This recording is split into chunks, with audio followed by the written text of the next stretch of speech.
Good evening. Welcome to This Week in Turkey. Turkey has signed a deal with Russia to purchase the S-400 air defense missiles. President Recep Tayyip Erdogan has said that a deposit has already been paid.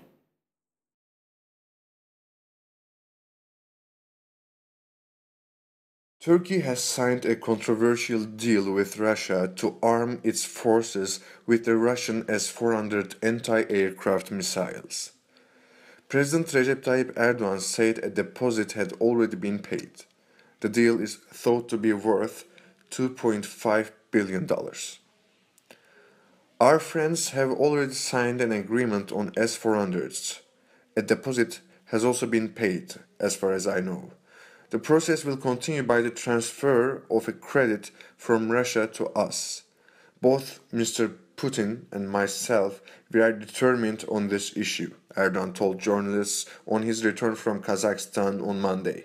The S-400 Triumph is Russia's next-generation, most advanced long-range anti-aircraft missile system.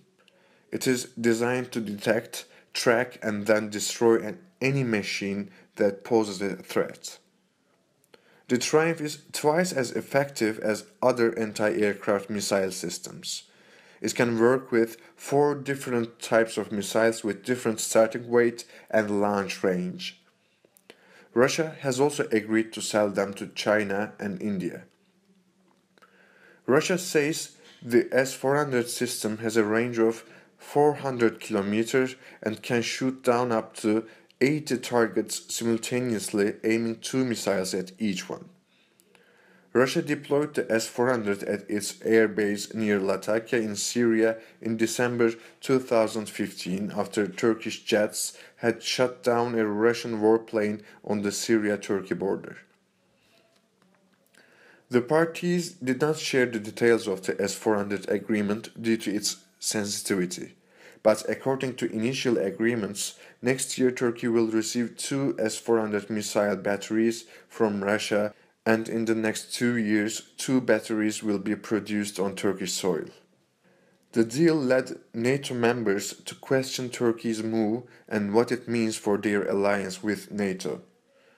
Commenting on Turkey's planned missile purchase from Russia, NATO Secretary General Jens Stoltenberg has reportedly said that it is up to each member state of the alliance to make its own decisions on the purchase of weapons.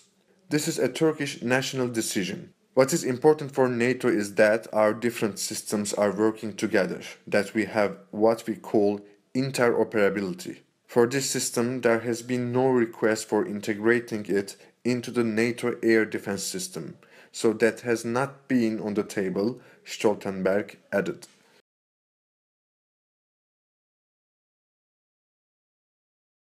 Joining us via Skype tonight is Doruk Ergun, who is a research fellow at the Center for Economics and Foreign Policy Studies in Istanbul, and his work focuses on foreign policy and security issues. Good evening, Mr. Ergun. Welcome to This Week in Turkey.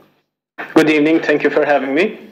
So, Mr. Ergun, the Russian-produced S-400 missile systems, as you know, are often cited among the world's best missile defense systems. Can you start by giving us a brief overview of this system and also explain what makes this S-400 systems so important for Turkey? In other words, why is Turkey so eager to purchase the S-400 missile systems? Well, as you've suggested, the S-400s are one of the most technologically advanced missile defense systems currently in use today. They are more active in terms of countering ballistic missile defense, ballistic missiles, cruise missiles, as well as enemy aircraft. The fact that Russia also uses these missile defense systems to defend Moscow and other strategically important locations, as well as its forces in Syria, attests to the military utility of these missile defense systems. There are 2 main reasons as to why Turkey wants to purchase these missile defense systems. One spans back nearly 3 decades and is related to the neighborhood that Turkey currently finds itself in. Middle East is a region where ballistic missile systems as well as cruise missile systems are prolific, and weapons of mass destruction are also prolific in this region. Unfortunately, Turkey has this threat has gone down up to the Turkish leadership, since the Gulf War in 1991, when Saddam Hussein used missiles in reprisals against Israel, right before or right after using chemical weapons against his own people. The fact that we see in Syria today chemical attacks and missile attacks also attests to the acuteness of this threat. That being said, the second reason as to why Turkey wants S-400 today is related to a more recent trend, namely after the coup plot last year. The fact that a number of Turkish pilots have been discharged from Turkish air forces, and the gap that they have left in terms of Turkey's fighting force is strongly felt in the air forces today. Normally, a healthy air force should have a pilot-to-cockpit ratio, which means pilots, when comparison to aircraft, should be around 1.5 pilots or 1.25 pilots per aircraft. This rate in Turkey now is 0.8 to 0.7 pilots per aircraft. So Turkey today has less pilots than it has aircraft. And therefore, it wants to use these missile defense systems as a way of securing its airspace from enemy aircraft as well.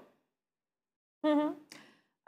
Mr. Ergun, as you know, this deal between Russia and Turkey, which is being claimed to have already been signed, does not only include the purchase of the S-400 systems, but it also includes, it also ensures that these systems will be produced on Turkish soil in the future.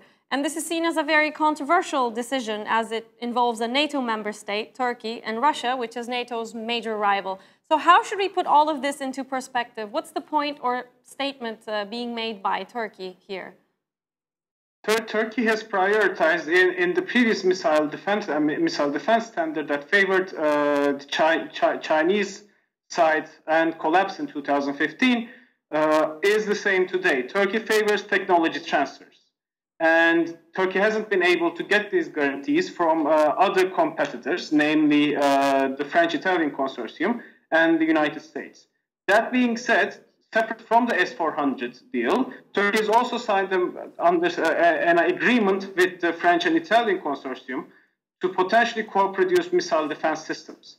So the S-400s are not seen as the only resource and only resort as of the Turkish defense. S-400s are seen as a complementary measure.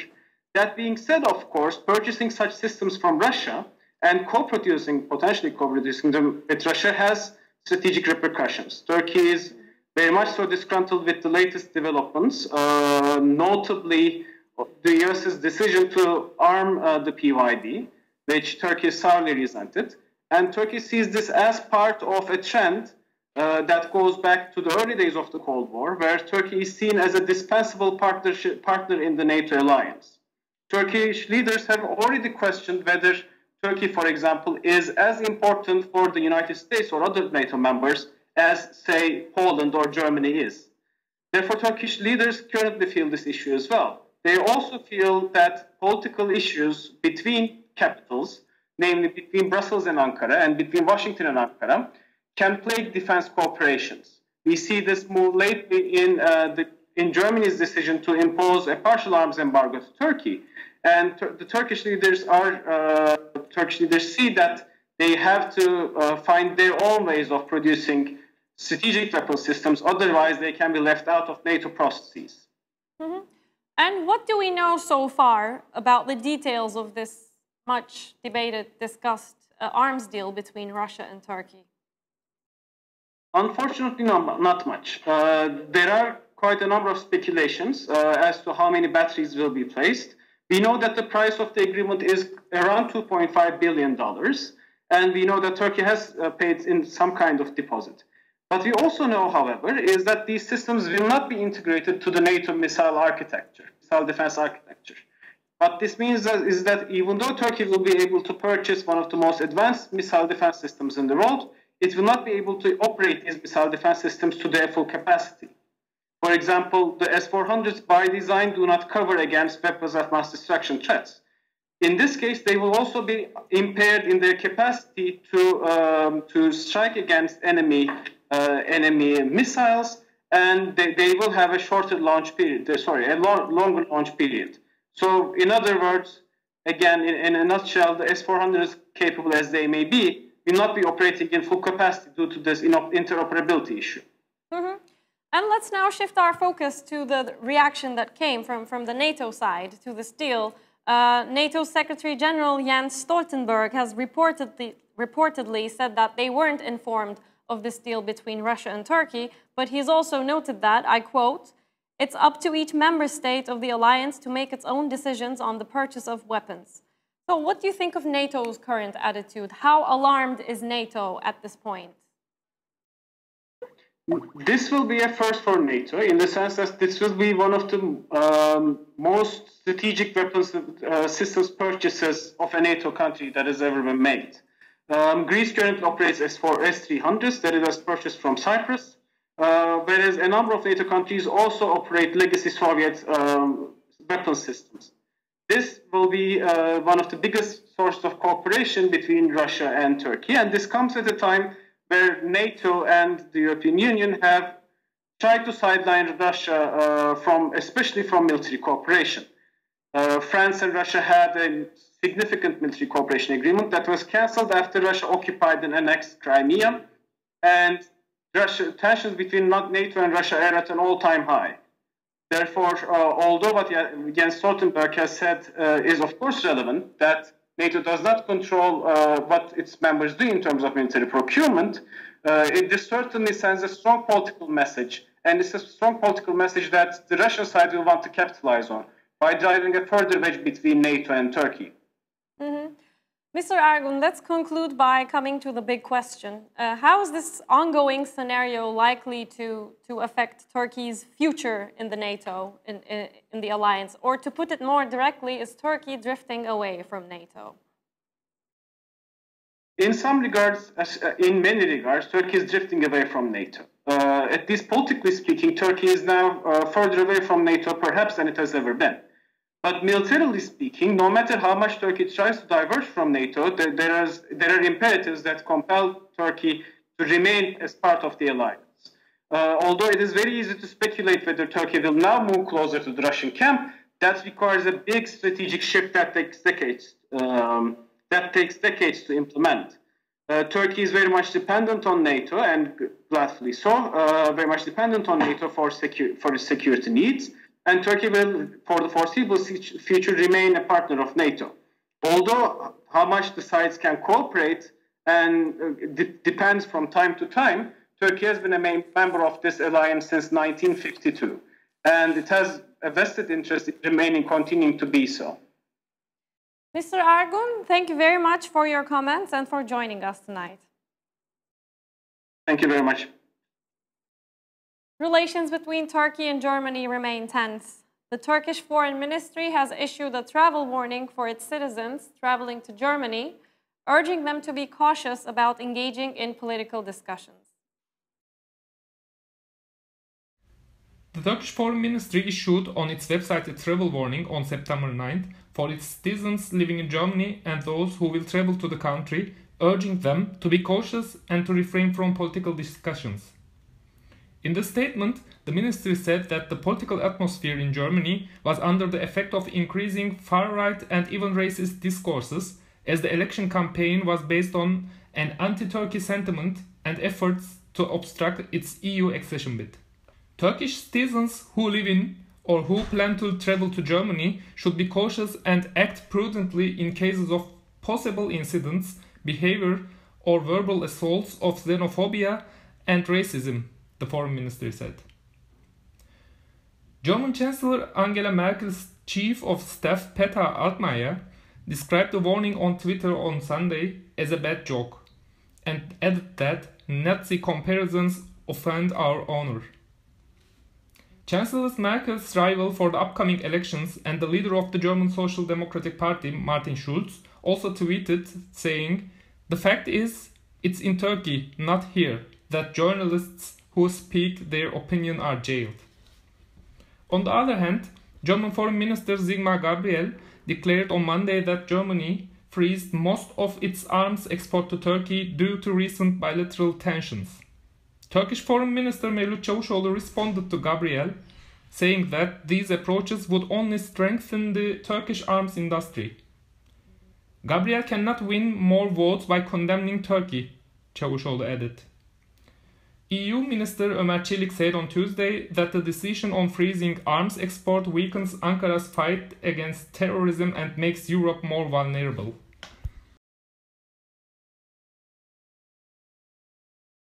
The funeral of HDP deputy Aysel Tuğluk's mother was attacked in Ankara on Wednesday.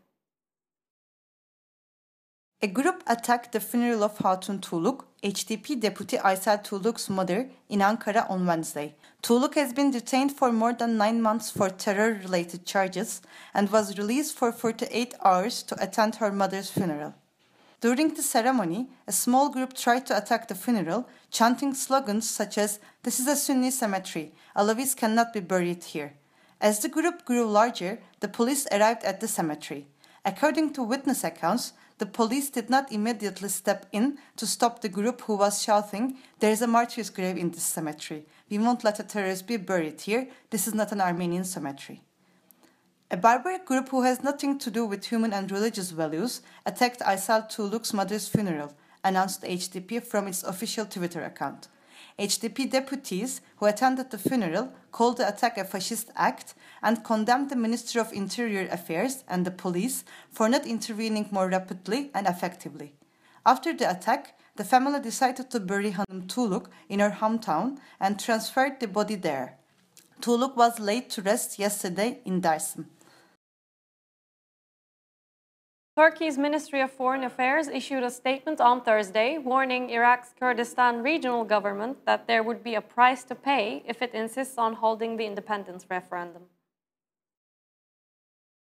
Ankara warned Iraq's autonomous Kurdistan regional government on Thursday that there will be a price to pay if it persists on holding an independence referendum. The Ministry of Foreign Affairs released a written statement 2 days after the Iraqi Council of Representatives vote, which rejected the planned referendum as unconstitutional. We consider the September 12th decision of the Iraqi Council of Representatives as the clear expression of the importance given to Iraq's political unity and territorial integrity, and we strongly support the said decision. Despite the warnings of Turkey and all the members of the international community who act with common sense, we are concerned by the KRG leadership's persistence and its increasingly emotional statements on the referendum. We would like to stress that KRG should keep in mind that continued insistence on carrying out its referendum, despite all the friendly advice to the contrary, shall have a cost. In that regard, we invite the KRG to act with common sense and to give up its erroneous stance, said the ministry's statement. Another statement regarding the upcoming referendum came from the presidential spokesperson Ibrahim Kalın. During yesterday's press briefing, Kalın said that Turkey is concerned about Kirkuk's involvement in the referendum and it will not remain silent to KRG's persistence to include Kirkuk within its claimed borders. The referendum on KRG's independence from Iraqi state will take place on September 25th. The second hearing of the Cumhuriyet trial took place on Monday. The court has decided that the jail journalists, including Murat Sabuncu, Kadri Gürsel, and Ahmet Şık, will remain under arrest. On Monday, the second hearing of the Cumhuriyet newspaper trial took place in Istanbul. The court ordered the continuation of arrest for journalists and executives from Daily Cumhuriyet, including editor-in-chief Murat Sabuncu and journalists Ahmet Şık and Kadri Gürsel. During the hearing, the defendants were once again accused of being a member of terror organization and of having links to the Gülen network, widely believed to have masterminded last year's failed coup attempt. All accusations were rejected by the defendants. The court decided to keep the arrested until witnesses are heard, Chief Judge Abdurrahman Orkun Dağ said after a 13-hour session, adding, "After hearing the witnesses, we think a more healthy discussion could be reached." The decision on Gürsel was taken with a majority of judges' votes, while the ruling for the other 5 arrested journalists was taken unanimously. The reason I'm here in front of you isn't because I helped a terror organization while not being a member. It is because I was an independent, critical, questioning journalist and because I've never compromised my work as a journalist and always insisted on doing my job correctly, Kadri Gürsel, editorial advisor at Cumhuriyet and board member at the International Press Institute, told the court. Whatever the verdict, my conscience is clean, and if there's even a little bit of justice left, I know I'll be freed. Stephen Ellis of the International Press Institute also pointed out that the charges are ridiculous, the case does not make sense. The journalists have been in pre-trial detention for almost a year. The first hearing was held on July 28th in Istanbul, where 7 of the newspaper's staff were freed after 271 days in prison. The next hearing of the case is set to take place on September 25th in Istanbul. The 15th Istanbul Biennial starts tomorrow. This year, the Biennial will explore the concept of a good neighbor.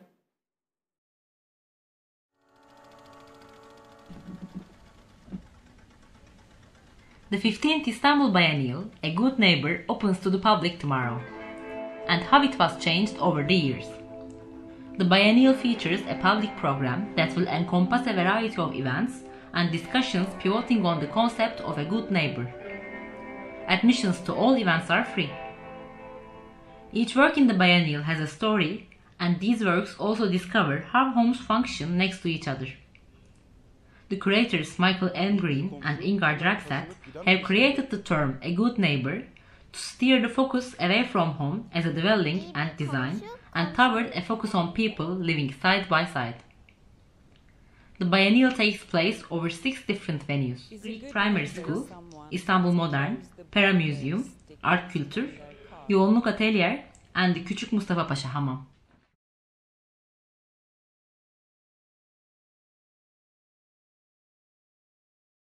Now let's have a look at what's on in Istanbul this weekend.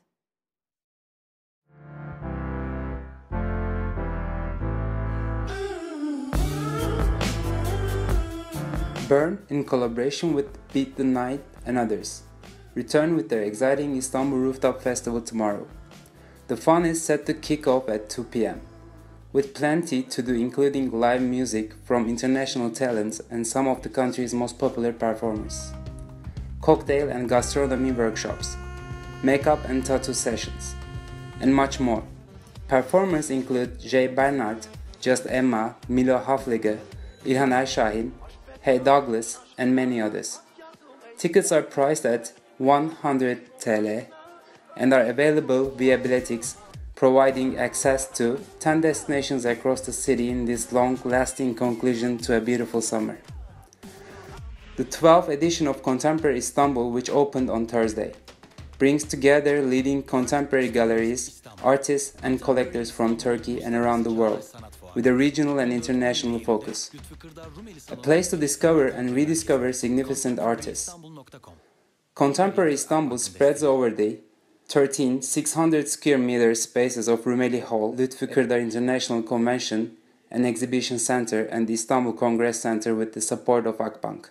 With the support of Akbank, Sabancı University Sakıp Sabancı Museum is hosting iWavy's first exhibitions in Turkey between the 12th September 2017 and the 17th of January 2018. The exhibition will showcase an extensive selection from the artists of alongside new works. Focusing on iWavy's wide-ranging production in the medium of porcelain, the exhibition will present a narrative informed by the artist's life story and his approach to both the tradition of craftsmanship and art history.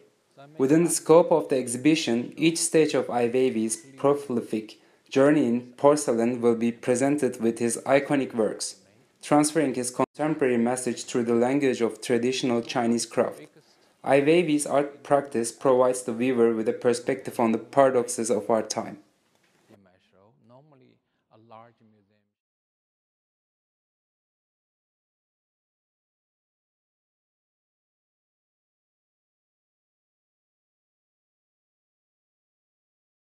That's all from This Week in Turkey. Thanks for tuning in and hope to see you again next Friday at 9 p.m. Goodbye.